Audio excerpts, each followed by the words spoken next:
Ciro, seja bem-vindo a Manaus. Acho que senti um pouco do calor aí já, mesmo no ar-condicionado. É muito bom ver mais políticos de outros eixos vindo para Manaus para entender um pouco mais da realidade e estar em rodas de conversa como essa. Eu tenho ouvido atentamente bastante o seu discurso, sua palestra, enfim, e baseado nas respostas dos colegas. E me assusta um pouco, me assusta bastante, mais e mais um discurso onde que aponta para mais imposto, independente da fonte em relação a isso. A gente já tem aí umas necessidades básicas que são tipo os direitos sociais no artigo 6º, que é um monte ali que tem que fazer e a gente não consegue fazer bem com o dinheiro que a gente já arrecada. A CDL Jovem, nos últimos 15 anos, nos últimos 10 anos, inclusive a CDL lá de Fortaleza, ela vem fazer um trabalho bem grande chamado Dia Livre de Impostos, que é o DLI. O DLI nada mais é que um dia onde que, teoricamente, a gente deixa de pagar imposto e aí a gente consegue sobreviver. Isso começou no dia 20 de março e hoje já está no dia 28 de março. Eu queria saber uma coisa de você. Você acredita que mais imposto vai resolver o problema social e também da conjuntura total do Brasil? Ou, de alguma forma, tem como a gente reduzir os impostos para a gente sobreviver um pouco mais? Vamos raciocinar juntos. Eu não sei em que hora você entendeu que eu estou defendendo mais impostos. Eu estou defendendo outros impostos. E outros impostos não são mais? Não. Porque aqueles que eu vou cancelar, você não prestou atenção, porque eu nem sequer apresentei. Certo? Então, no meu projeto, preservada a Zona Franca de Manaus, eu cancelo todos os tributos sobre valor agregado e estabeleço um IVA. Isso é um livro que eu escrevi em 1994. E aí deixa eu te explicar uma coisa. Não existe almoço de graça. Isso a gente precisa aprender. Não existe almoço de graça. Então, no comércio, no varejo, vocês têm um ônus muito grande, são achacados por fiscalização nem sempre decente, tem que pagar vários custos incorrentes de planejamento tributário, uma série de coisas. Portanto, é preciso radicalizar uma mudança nisso daí. Nós estamos juntos. Mas deixa eu lhe explicar. Quem paga essa carga tributária é o consumidor. Diferente do sistema de tributos que eu proponho, que são tributações diretas sobre patrimônio e rentabilidade financeira. Isso é que é o justo no mundo. Porque sabe quanto é o IVA em média nos países? 7%. O pior IVA que eu conheço é 12%. No Brasil, a tragédia é tão grande pelo ganho de escala. O que é o ganho de escala? Se eu tenho 50% da população ganhando R$413 por mês, por cabeça, qual é o padrão de consumo e qual é o fato gerador que esses R$413 fazem para incidência no consumo? E os custos fixos do Estado Nacional Brasileiro, por exemplo, Exército, Marinha, Aeronáutica, são para todos, as estradas são para todos. Então, qual é o problema do Brasil? Você tem 50% da economia na informalidade, uma concentração de renda absolutamente selvagem e os custos fixos do Estado incidindo sobre uma minoria cada vez menor que permanece na formalidade do mercado de trabalho. Então, você tem razão, mas não tem, compreende? Você tem razão no diagnóstico, porque o peso fica muito grave. Você está carregando um preço que não é razoável. Mas a tua terapêutica de passar um dia sem pagar imposto é que nem cuspir para cima. Sabe qual é o efeito? Cai na testa. Vou te explicar por quê. Quando o Estado arrecada e gasta, e a ineficiência, a corrupção é outro assunto. Quando o Estado arrecada e gasta, e esse gasto é maior do que a arrecadação, ele incide em déficit. E ele tem que financiar esse déficit. Como é que ele financia esse déficit? Rivalizando contigo no crédito. Quem te deixa fora do crédito é o governo. Então tu não paga imposto, mas paga juro. E como na pessoa física tu gosta de juro, tu pede ao Estado para cortar as outras incidências que estão atrapalhando a tua competitividade do sistema. Então eu tenho que te dar um juro compatível com aquilo que é ser menor do que a rentabilidade média dos negócios.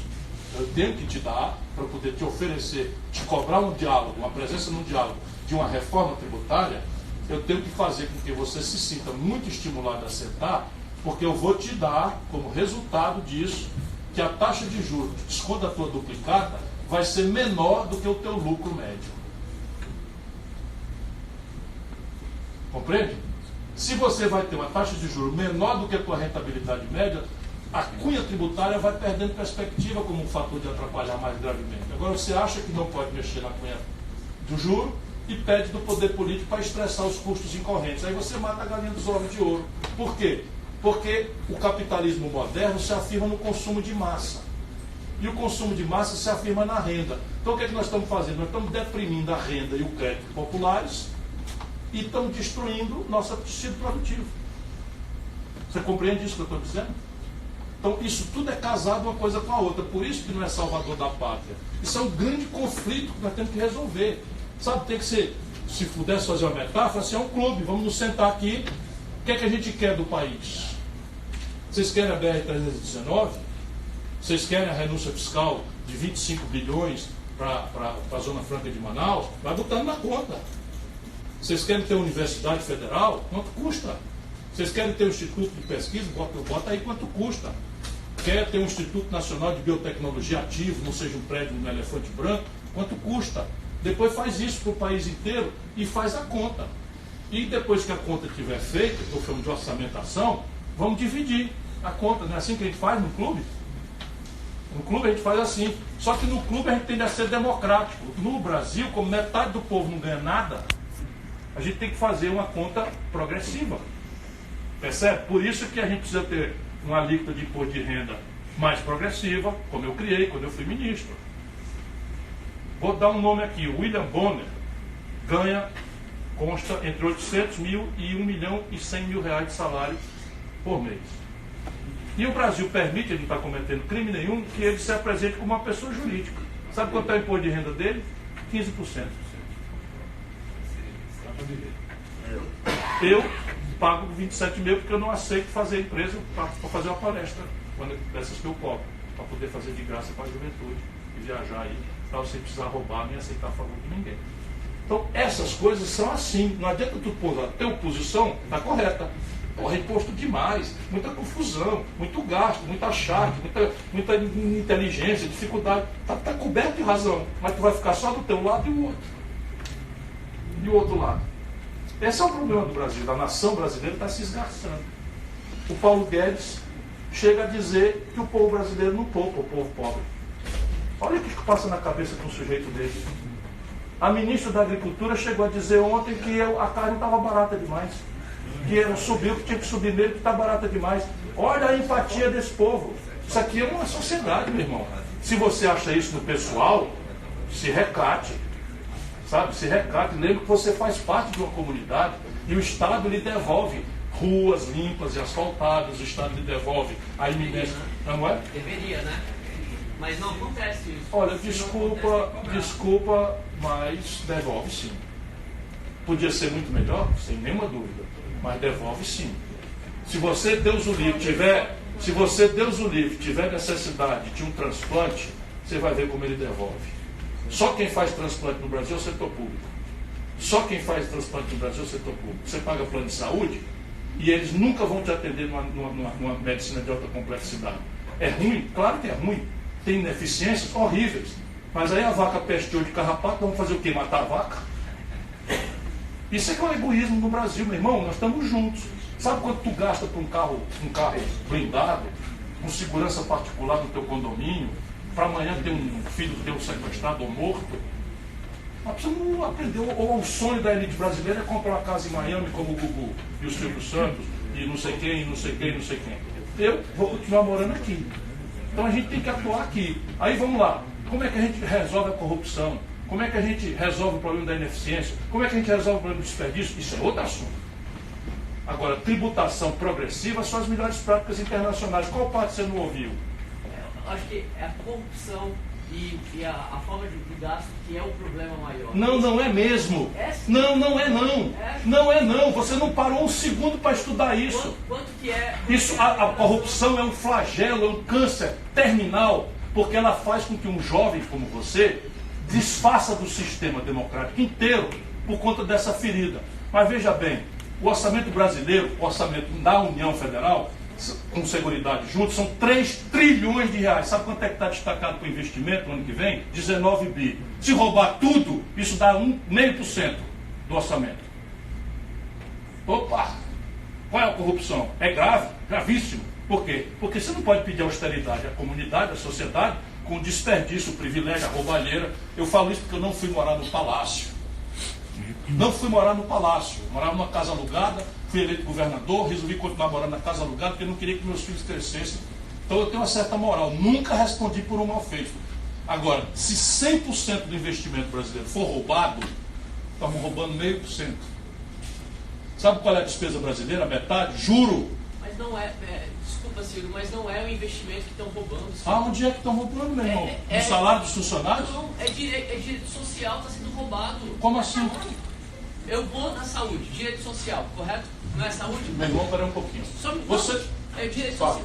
A saúde não é um direito social? É um direito. Perfeito. Sim. Então, a sociedade, ela precisa de um hospital. Tu já parou um minutinho para estudar a orçamentação da saúde brasileira? Então me responda quanto que representa a saúde. Não, eu vou te dizer. A questão é o seguinte, eu já falei no começo, talvez você não tenha tido a oportunidade de ouvir, mas eu falei que no começo a Constituição brasileira anuncia de forma muito generosa que todo brasileiro tem direito a uma saúde pública oferecida gratuitamente pelo Estado, sem qualquer condicionalidade, em qualquer nível de complexidade. Você tem ideia de quanto custa isso? Quanto que custa, então? Quanto custa isso? Vamos tomar o sistema canadense. Isso custa mais ou menos $9 mil por pessoa ano. Brasil. Não, o Canadá, que parece, custa $9 mil. O Brasil gasta $2 mil por cabeça ano. Perfeito. Isso é o dinheiro que está sendo investido, ele está sendo bem aplicado? Você quer me pegar uma caricatura e botar na minha conta? Eu já administrei o SUS. Acho que a discussão... Então eu vou dizer uma coisa para lhe chocar. Para a gente ter boa fé e discutir. Não fique zangado comigo. Não. Eu estou querendo lhe ajudar a entender o seu país. Eu também estou tentando. Que eu entenda. Então bote um número no seu raciocínio. Bote um número no seu raciocínio que me ajuda. Não quero andar dizendo bobagem. É sério? Então veja bem, para o gasto por cabeça ano do Brasil, nosso sistema único de saúde é uma coisa absolutamente impressionante. De maravilhoso. Absolutamente extraordinário. É porque tu não morou nos Estados Unidos como eu morei. Eu não tive essa oportunidade. Pois é, eu tive. Fui com a bolsa para lá, para Harvard, e as pessoas dos Estados Unidos foram atropeladas na rua, não querem que você chame o SAMU, porque custa $2 mil.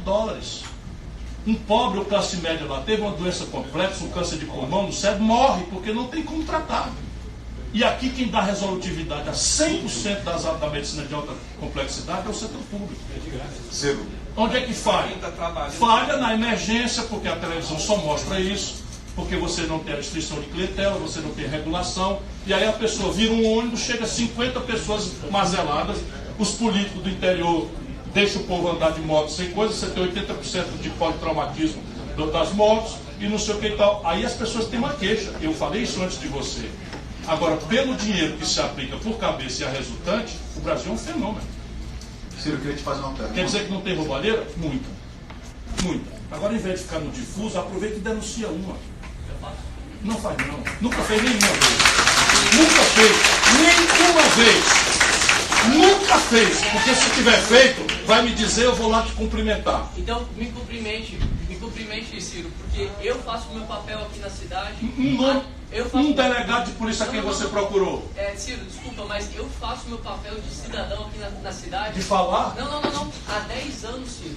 De falar? Sim, de falar e de denunciar. Mas qual foi o delegado de polícia a quem você deu a notícia crime, meu irmão?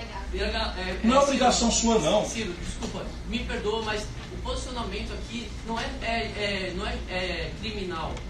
O papel aqui... Desviar dinheiro é crime. Não, você está falando de eu ir na delegacia... É evidente, se você sabe disso e não denuncia, você é omisso, conivente.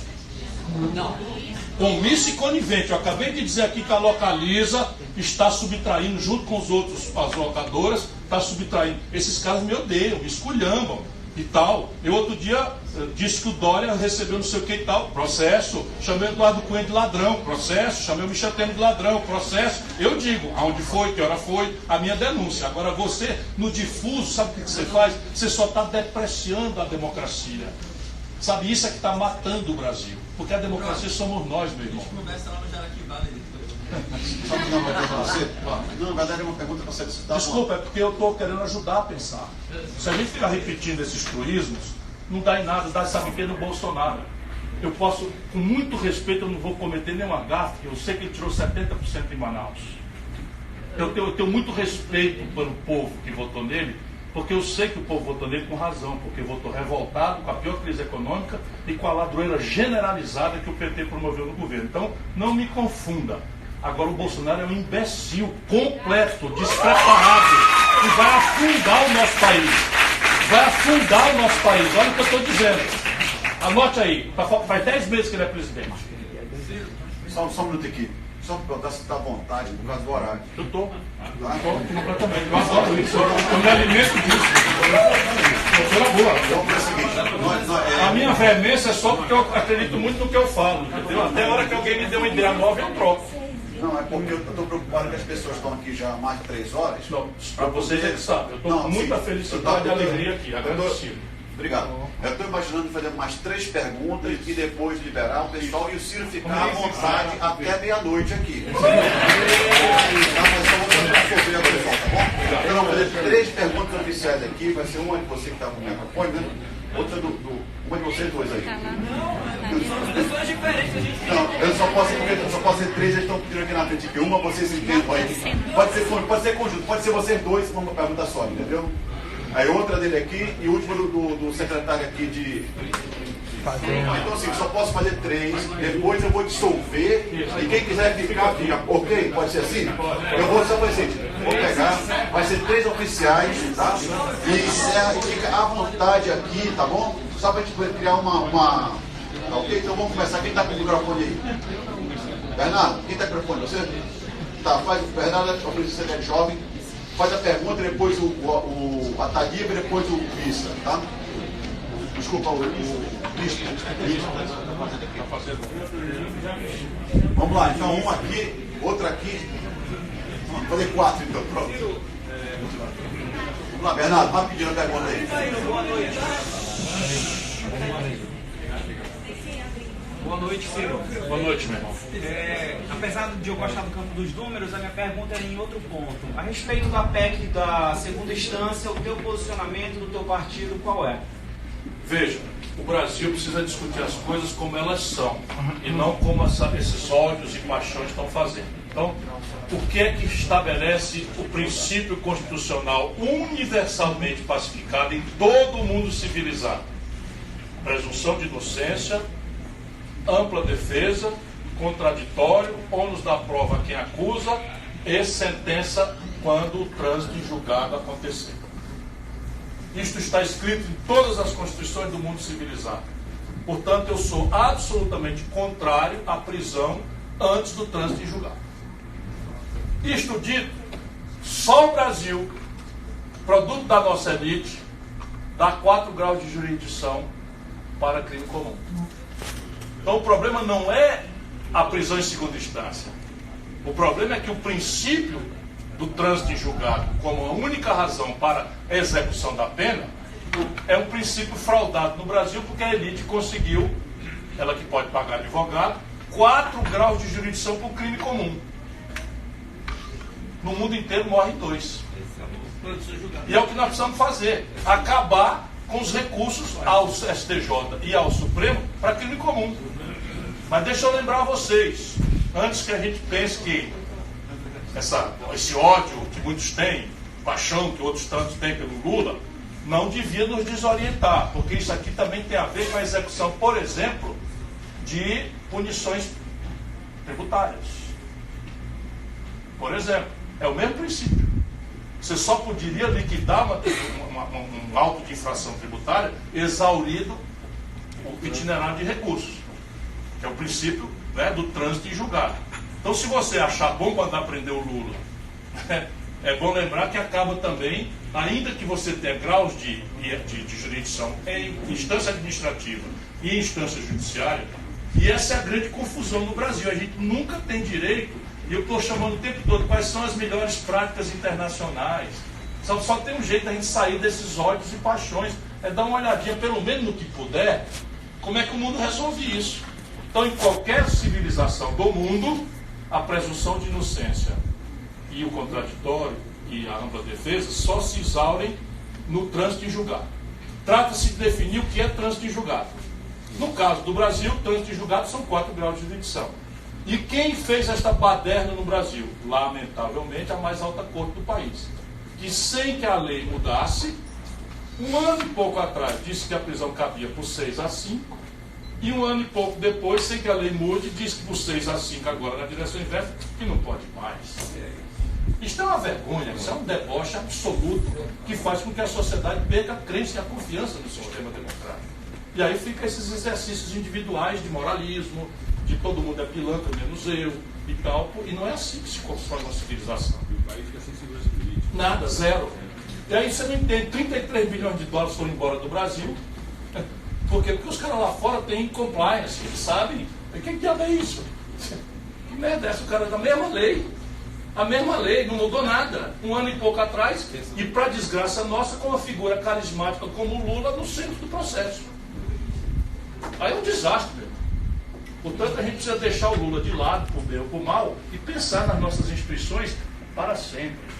O que é correto, o que é decente, pouco importa os oportunismos de ocasião. E aí nós vamos aprender, por exemplo, que um juiz não pode liderar um processo penal. Porque o papel de um juiz não é liderar um processo penal, não é ser salvador da pátria, não é ser xerife, não é ser chibata moral da nação. Claro que nós estamos zangadíssimos com a impunidade e tendemos a beatificar um juiz de militantes juízes federais que agora tomou para si a tarefa de ser a chibata moral da nação. Sabe em qual país do mundo sério um juiz condena um político e menos de meses depois vai ser ministro do outro político de oposição? Em nenhum lugar do mundo. Isso é uma lesão ética absolutamente deplorável. Nós temos um politiqueiro endeusado por certas pessoas como um chibata moral da nação. E sabe o que ele plantou? Sabe o que ele plantou? Vem aí a amargura das amarguras. Nulidades. Porque essa pressa de ser chibata moral sai descuidando dos procedimentos corretos. Quando a imprensa parar de prestar atenção nessa novela e entra outra, não falta no Brasil outra novela, vai ser tudo anulado. E os picaretas, não é o Lula não só, Eduardo Cunha, Gedel Vieira Lima, Michel Temer, Antônio Palocci, só o puro bandido de milhões de reais, tudo livre.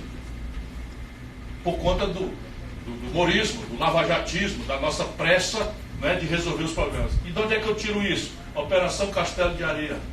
Tinha o juiz Valentão, tinha o delegado Valentão, tinha o procurador da República Valentão, tudo anulado.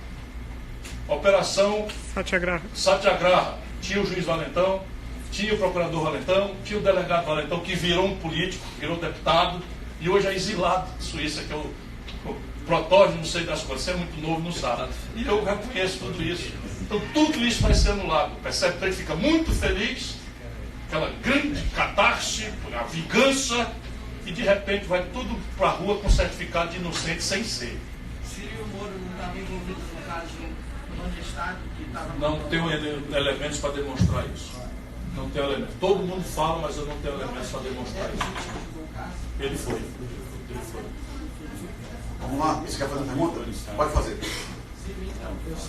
Minha opinião, o Lula não tem nada de inocente. Eu sei de perto que ele não tem nada de inocente. Então, só para ninguém me confundir. O que eu quero é a regra. Porque se a regra não valer, meu irmão, é a selva. E na selva vale o mais forte. Oi, Ciro, me chamo Renan. Eu te acompanho desde sempre, assisto todos os teus palestras, todos os teus vídeos. Eu estou há 4 anos formulando essa pergunta que eu vou te fazer agora. Por incrível que pareça.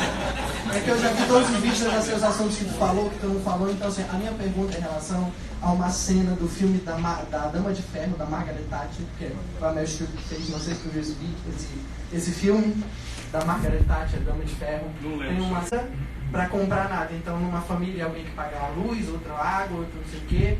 E eu queria saber como é que a gente muda isso, se isso tem a ver com a indexação do real, como é que a gente resolve ele, se eu não tenho dinheiro, então